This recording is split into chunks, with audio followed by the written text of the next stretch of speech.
Since working in ADR, I've found that a lot of people don't know what it is. They don't really understand mediation and often are really stuck in what is the law, what do they have to do, what do I have to do. And often what we have to do or what is the law may create a great foundation, but it may not be what is needed in this particular instance.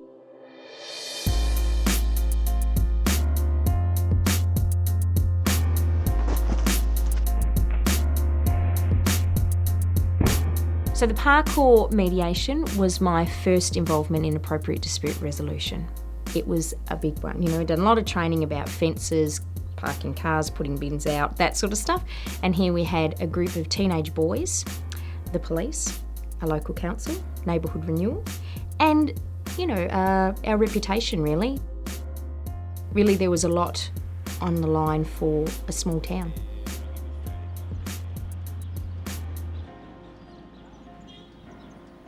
Maryborough is a town situated approximately 65 kilometres between Bendigo and Ballarat, predominantly a manufacturing town now. It's been through some pretty tough times in the last 10 to 15 years with a loss of a number of key industries. However, it's been very resilient in the fact that it's been able to retain its population. I think in the last couple of years it's seen a rebirth in terms of some developments and major attractions to the town. It's pretty easy growing up in Maryborough. Wasn't too much to do, but yeah, I tried cricket. It wasn't really my sort of thing. Tried footy, didn't work either. Got sick of that. And then come across parkour, just pretty much changed everything. Traditionally, you're talking about a small town and the activities on weekends are tennis, cricket, football, a little bit of soccer, a little bit of basketball, but they're very traditional, they're team sports. And when you're growing up in towns like this, that's where you make your contacts. With the parkour stuff, that's been a bit of an issue because they are kids, they are doing their own thing, so people see them as not fitting into the mould. They're not making those contact with businesses and professionals and the likes you would have with a football club. Parkour is from getting to A to B in the most quickest, efficientest way possible with the human body only. So it's just like you see a rail and another rail. It's from getting from one rail to the other. It's like if we're just walking casual, we can do parkour. It's just not like assigned dates like football training every Tuesday, Thursday. It's Monday to Sunday every day. When we first started, no one knew what it was, so they'd stand around and watch us and they'd clap at us and oh my god, that's so awesome. We've never seen that sort of stuff happen in Maryborough. Or they'd be like, no, get off of there. We're going to call the police if you don't get down.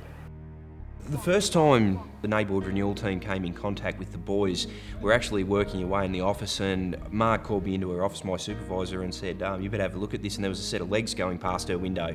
So we trotted out the front of the town hall to find out what was going on. There was a couple of young boys walking along a ledge just outside the window.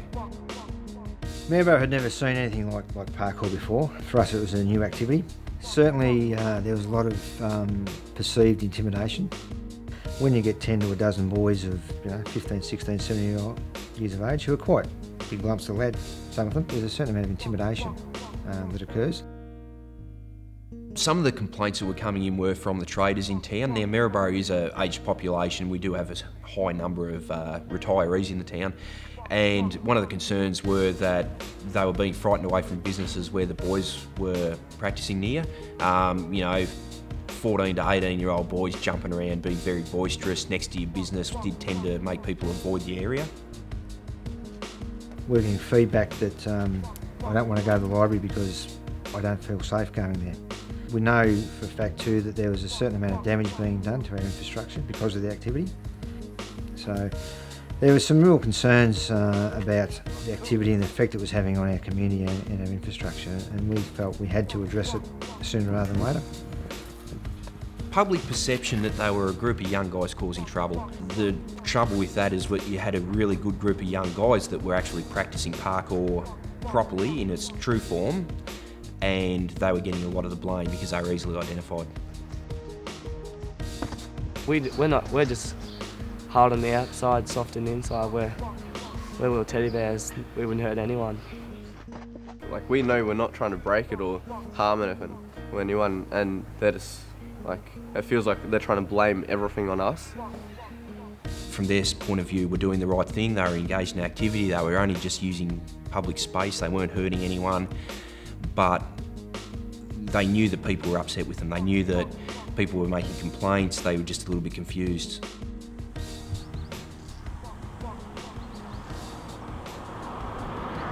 So appropriate dispute resolution is when you have a neutral person assist parties or people to resolve their disputes. I think ADR is a very traditional way of dealing with things. It's not how our system has worked for us for a long time now. We are a community that tends to say, I'll go to court, I'll go to the police, I'll go to the council, and they'll solve this for me. And there is a level of frustration when police say, well, that's not really my area. Council will say that's not my area, and we get people that ring us to say, look, we want someone to solve this. The boys generally hang out around the Information Resource Centre in Maryborough. We're next to our library. They also hang out in Phillips Gardens, which has got some large trees there. It's all contains fairly good stuff for parkour. You know, some fairly good trees, obstacles, stuff to balance on, stuff to climb, stuff to jump over. So, in the first instance, we weren't too sure how to handle it. This was all new to us as well. But we felt to give it a bit more grunt, we need to involve the police to say, look, boys, we need to sort of come to a resolution on this.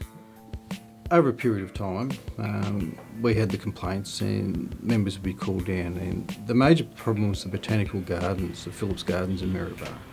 And the boys were seen jumping out of trees or from tree branches, and the damage that may have been caused from their activities. Now, this caused a lot of grief, especially to residents who went to the community centre down there, which incorporates a library and the information centre.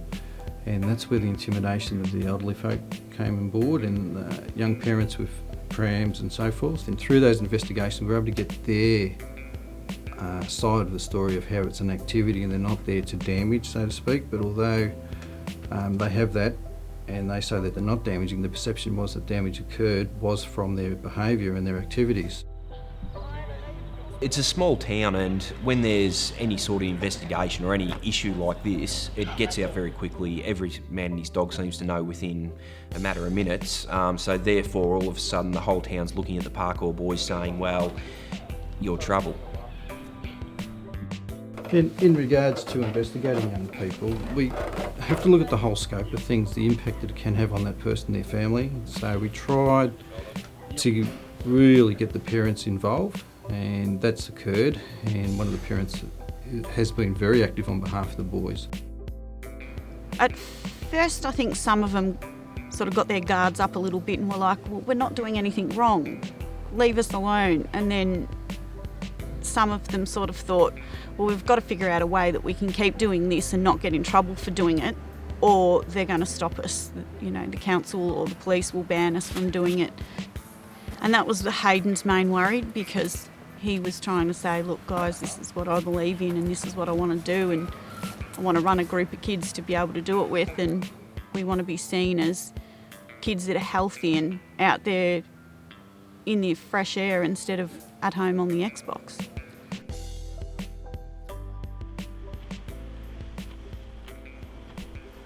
So through the process, it's not about us. It's not about the mediators, the Dispute Settlement Centre, Department of Justice. It's about the parties. So it's about the people that come to us with an issue and how they're going to resolve their dispute the way that best suits them. The ADR process is a process that allows for problems to be halted in their tracks. You know, you get on top of them before they spiral out of control. In this instance, it allowed for us to head this off at the pass before it became worse than it had to be. Sometimes it actually turns out that once everyone's put their cards on the table, it's a completely different issue that is very solvable. So in this instance, we had to find a venue that was neutral. So it had to be somewhere that it couldn't be at the police station, couldn't be at the council offices, and we didn't have it at the school because we felt that that would bring, attention on the boys from their peers. We wanted it to be relaxed. We didn't want it to be too formal. So we wanted the boys to feel comfortable to speak. And And again, because it's such a small community, somewhere that they could go to with the confidence that, you know, everyone's not going to know about what's going on here, that this is about us and us having a space to speak. It's a bit of give and take on all parts. One of the things that we really had to be mindful of was the power imbalance. We have a group of boys from high school ranging from 13 to 17 who are going to be speaking in front of police officers and, executive members of their local council. So for intake, we had to be really sure that there was going to be a level playing field for everyone to talk in. Well, I think the ADR process worked in that, for one, it got us around the table. It got all the players around the table, but I think the ADR process enabled everyone to have a fair say and enabled everyone to put their views forward with an expectation that we would all be appreciative of everybody else's concerns. We wouldn't be dismissive of anyone else's concerns. We would be understanding of their needs and their wants and them of ours. The mediator is there to make sure everyone gets what they need out, gets all the information that they need to get out what they're feeling and what they're experiencing, what they need to move forward, but to also make sure that the outcome's robust. So it's no use people walking out of the room with an outcome that isn't going to stand up to a test. I think for the police and council to attend was fantastic, and it shows that they are passionate about their community, because they do have policies and procedures, they do have laws which they can enforce, and they didn't have to come to the table to discuss this, and they did, and they came there willing to negotiate.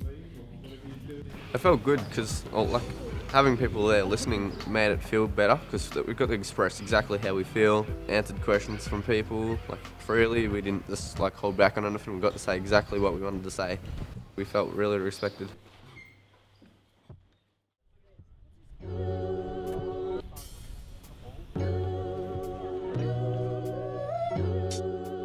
I think everyone left that table after the ADR process satisfied with the results. They were all very happy with the conversation that had been had. Boys were happy, Wayne was more than happy with it, the police were happy. It was just an all-round win for us. Every party there gained a really good understanding of the other people at the table. We all did go away with commitments to each other. Council's commitment was that we understood that this is an activity that the boys want to do, that some of them need to do. We had to give them some space to do it, some time to do it, which would be appealing to all concerned. The boys got a training sign made for them to say when they were out training they could put their sign out and people would know that they were in training. They got t-shirts so that they could be identifiable, and they made a code of conduct. Things like if we damage something, we report it ASAP. If someone comes by and just says, "What are you doing?" we take the time to explain what parkour is and who we are, and maybe get to know them.